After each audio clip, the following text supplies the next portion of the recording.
dengan mengucapkan Bismillahirrahmanirrahim. Upacara serah terima jabatan Kabaklon, Kabaklok, Kasatlantas, Kapolsek Juluk, Kapolsek Pelak Timur, Kasihkum, Kasihumas, Kasiwas dan Kasih Propam Kesatuan Polres Aceh Timur.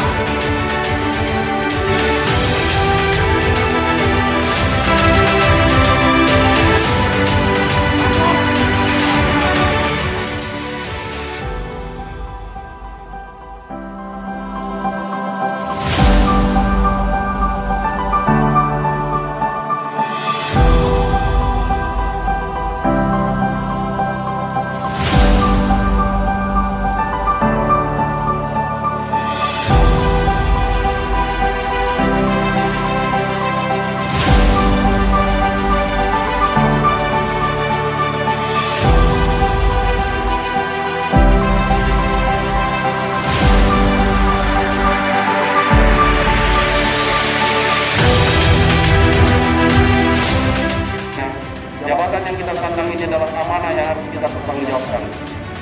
Selain kepada masyarakat, institusi, dan negara, juga akan kita pertanggungjawabkan di hadapan Allah Subhanahu wa Ta'ala, Tuhan yang Maha Esa.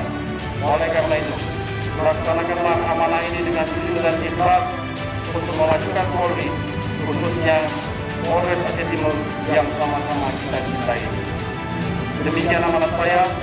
Sekian dan terima kasih. Wassalamualaikum warahmatullahi wabarakatuh.